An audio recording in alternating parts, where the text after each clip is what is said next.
आप सभी का स्वागत है मेरे इस YouTube चैनल एस्पिरेंट एकेडमी पे। आज हम रिट के बारे में चर्चा करेंगे। 5 प्रकार की जो रिटें होती हैं किस अनुच्छेद में रखी गई हैं, आज हम इनकी सबकी चर्चा करेंगे।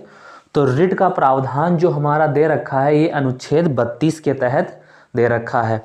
हमारा एक जो अधिकार है संवैधानिक उपचारों का अधिकार, उसके तहत अनुच्छेद 32 में रिट का अधिकार दिया गया है। तो रिट किस अनुच्छेद में है?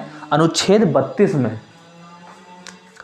अनुच्छेद 32 के तहत सुप्रीम कोर्ट और अनुच्छेद 226 के तहत हाई कोर्ट रिट जारी कर सकती है।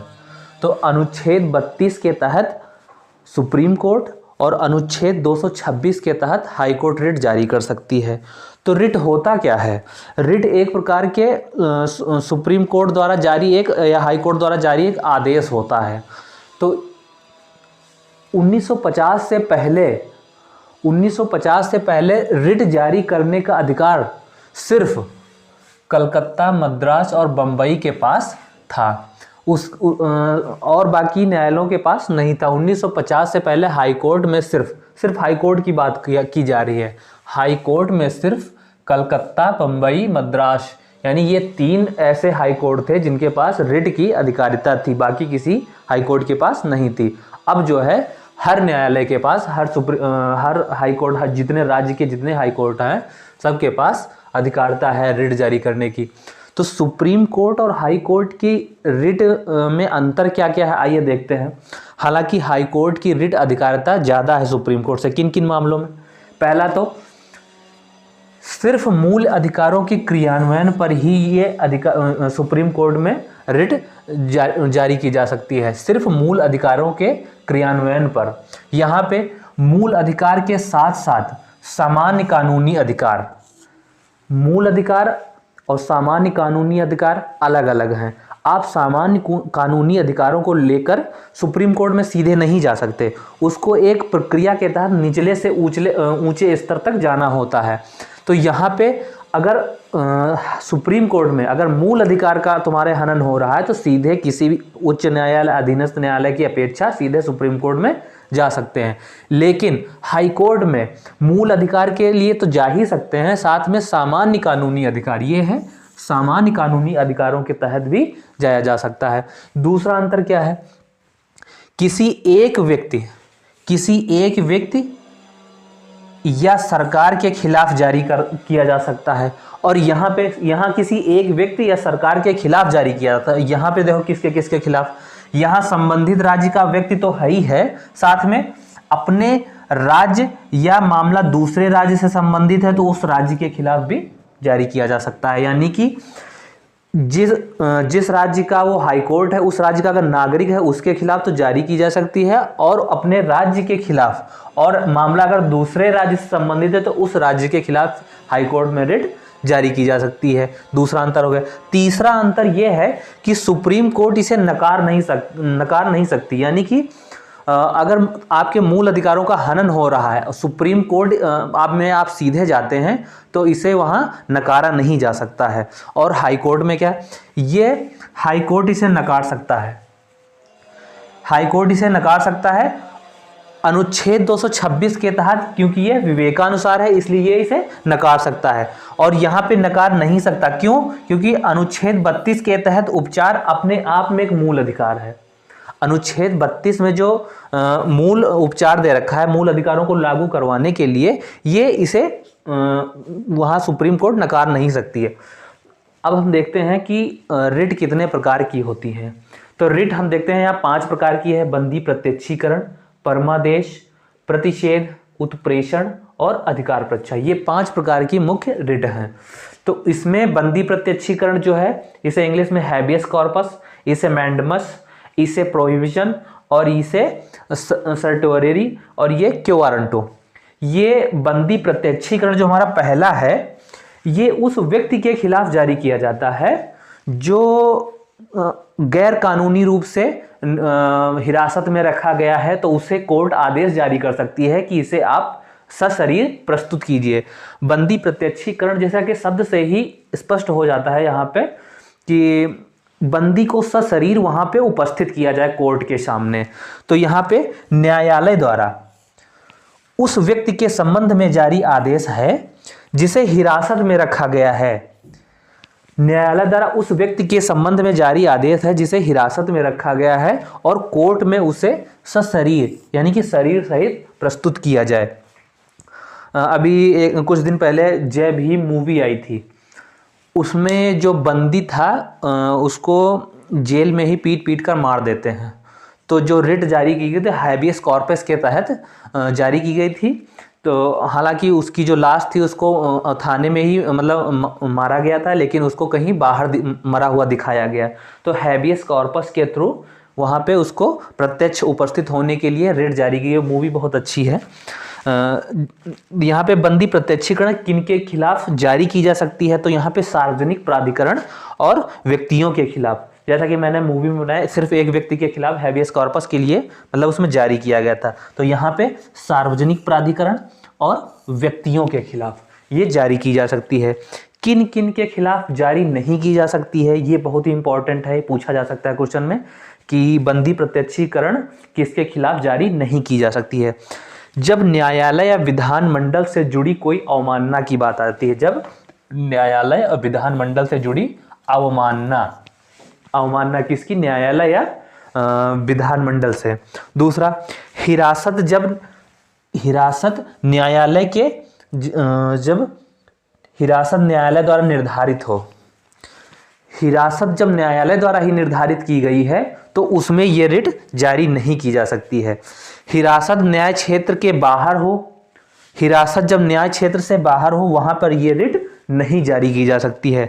और जब हिरासत न्यायालय द्वारा निर्धारित है या हिरासत जब न्याय क्षेत्र के बाहर है उस समय यह रिट जारी नहीं की जा सकती। ये इंपॉर्टेंट है, बहुत ज्यादा ये पूछा जा सकता है। अब हम देखते हैं परमादेश। ये भी एक लैटिन वर्ड है और ये भी एक लैटिन शब्द था। ये हैबियस कॉर्पस, ये मैंडमस, ये लैटिन वर्ड है। ये एक नियंत्रण है। कैसा नियंत्रण है? जिसे न्यायालय द्वारा सार्वजनिक अधिकारियों को जारी किया जाता है। न्यायालय द्वारा सार्वजनिक अधिकारियों को जारी किया जाता है। ये जारी किस लिए किया जाता है? सार्वजनिक अधिकारी जो होते हैं उनसे उनके कार्य को नकारने के संबंध में ये जारी किया जाता है कि आप अपने कर्तव्यों का निर्वहन क्यों नहीं कर रहे, उस संबंध में ये जारी किया जाता है। न्यायालय द्वारा सार्वजनिक अधिकारियों को जारी होता है जिससे उसके कार्यों को नकारने के संबंध में पूछा जा सकता है। तो परमादेश जो हमारा है किन किन के खिलाफ जारी किया जाता है, किन के खिलाफ नहीं जारी किया जा सकता है? तो जारी जो किया जाता है वो सार्वजनिक इकाई है, निगम है, अधीनस्थ न्यायालय है, प्राधिकरण है और सरकार के खिलाफ समान उद्देश्य से जारी किया जा सकता है। लेकिन किनके खिलाफ जारी नहीं किया जा सकता है?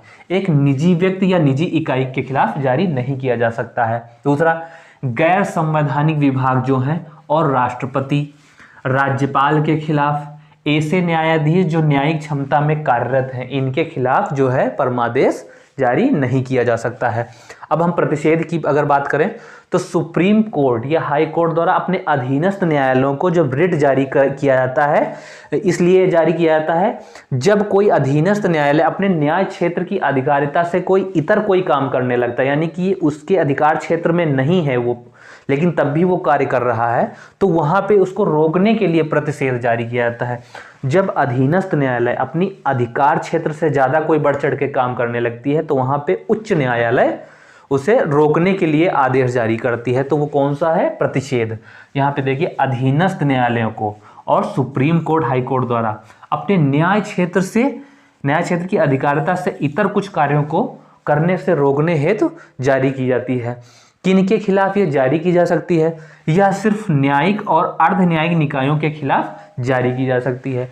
प्रशासनिक अधिकरण, विधायी निकाय और निजी व्यक्तियों के खिलाफ ये उपलब्ध नहीं है। प्रतिषेध जो हमारा है प्रशासनिक अधिकरण, विधायी निकाय, निजी व्यक्तियों के खिलाफ उपलब्ध नहीं है।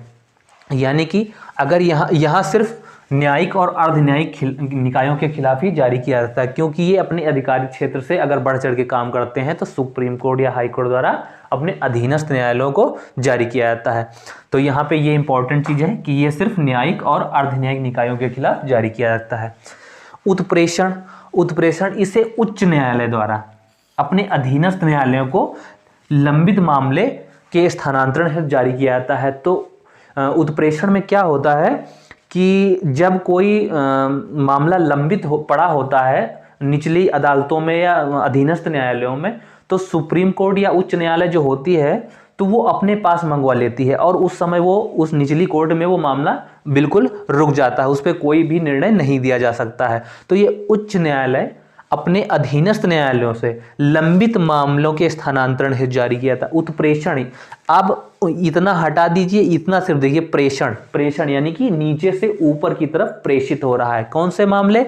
जो लंबित मामले हैं, जो लंबित मामले हैं उनके स्थानांतरण यानी कि प्रेषण के लिए एक जगह से दूसरे जगह, नीचे से ऊपर की तरफ प्रेषण, उत्प्रेषण, इसे उच्च न्यायालय द्वारा अपने अधीनस्थ न्यायालयों को लंबित मामलों के स्थानांतरण हेतु जारी किया जाता है। तो ये उत्प्रेषण इंपॉर्टेंट है, याद रखिएगा। इसे न्यायिक, अर्धन्यायिक निकायों और प्रशासनिक अधिकरणों के खिलाफ जारी किया था। यहां सिर्फ क्या था? सिर्फ न्यायिक और अर्धन्यायिक निकाय, और यहाँ पे न्यायिक, अर्धन्यायिक और प्रशासनिक अधिकरण, ये तीन है। तो प्रतिषेध और उत्प्रेषण लगभग कॉमन है कि इनके खिलाफ जारी किया जाता है। यहाँ पे अर्धन्यायिक और न्यायिक है, यहाँ न्यायिक अर्धन्यायिक के साथ प्रशासनिक अधिकरण है। ठीक है, अगला हमारा किनके खिलाफ जारी नहीं किया जा सकता है उत्प्रेषण? यह विधिक निकायों और निजी व्यक्तियों के खिलाफ जारी नहीं की जा सकती है। कौन कौन से? विधिक निकाय और निजी व्यक्तियों के खिलाफ जारी नहीं की जा सकती है। अब हमारा है आखिरी अधिकार परीक्षा। इसे न्यायालय द्वारा किसी व्यक्ति के सार्वजनिक कार्यालय में अपने पद पर दावे की जांच के लिए जारी किया जाता है। अगर कोई विभाग है, सार्वजनिक कार्यालय है, उसमें कोई अवैध रूप से अगर उस पद पर कार्यरत है तो उसकी जांच के लिए ये मतलब जारी किया जा सकता है। ये देखिए, न्यायालय द्वारा किसी व्यक्ति के सार्वजनिक कार्यालय में अपने पद के दावे की जांच, कोई अवैध रूप से उस पद पर तो नहीं बैठा है, किसी गलत तरीके से उसका चुनाव तो नहीं किया गया है, तो सार्वजनिक कार्यालय में अपने पद पर दावे की जांच के लिए जारी किया जाता है। और अतः लोक कार्यालय में किसी व्यक्ति के अवैध अधिकार को रोकता है। जैसा कि मैंने बताया कि कोई अवैध रूप से उस पद पर आसीन तो नहीं है, अतः क्या करता है कि लोक कार्यालय में किसी व्यक्ति के अवैध अधिकार को रोकता है। ये इंपॉर्टेंट लाइन है कि ये सार्वजनिक कार्यालय या लोक कार्यालय में किसी पद पर अवैध अधिकार को रोकता है। ये बहुत ही इंपॉर्टेंट है। इसे मंत्रित्व कार्यालय या निजी कार्यालय के खिलाफ जारी नहीं किया जा सकता है। तो ये हमारे 5 रिट थी जो अनुच्छेद 32 के तहत सुप्रीम कोर्ट और अनुच्छेद 226 के तहत हाई कोर्ट में जारी की। ये रिट वाला प्रावधान लिया कहाँ गया है? ये लिया गया है ब्रिटेन के संविधान से। कहाँ से लिया गया है? ब्रिटेन के संविधान से। ये हमारा बहुत ही महत्वपूर्ण टॉपिक है। अक्सर लोग कंफ्यूजन कर जाते हैं यहाँ पे प्रतिषेध और उत्प्रेषण में। तो प्रतिषेध और उत्प्रेषण में सिर्फ आपको इतना ही याद रखना है, प्रतिषेध का मतलब होता है किसी चीज को रोकना, उत्प्रेषण मतलब नीचे से ऊपर की ओर लंबित मामलों को यहाँ पे क्या करता है, अपने पास हाईकोर्ट मंगवाता है। ये लंबित मामलों को स्थानांतरण हेतु जारी किया जाता है। और प्रतिषेध में अगर कोई निचली अदालत या फिर अधीनस्थ न्यायालय अपने अधिकार क्षेत्र से इतर कोई कार्य करती है तो उसे उच्च न्यायालय उसके कार्य को रोकने के लिए प्रतिषेध रिट जारी करते हैं। यहाँ पे बहुत ही महत्वपूर्ण टॉपिक है। आज बस इतना ही छोटा सा टॉपिक था हमारा, लेकिन बहुत ही महत्वपूर्ण है। अगले टॉपिक में हम चर्चा करेंगे अनुच्छेद 31। लोग अक्सर अनुच्छेद 31 को छोड़ देते हैं। अनुच्छेद 31 A, B, C तीनों हम देखेंगे। क्या देखेंगे कि भाग 3 में अनुच्छेद 31 में जैसे संपत्ति का अधिकार दे रखा है, तो क्या अभी भी संपत्ति का अधिकार अनुच्छेद 31 में दे रखा है या पूरी तरह से भाग 3 से हटा दिया गया है? इसकी हम अगले पार्ट में चर्चा करेंगे।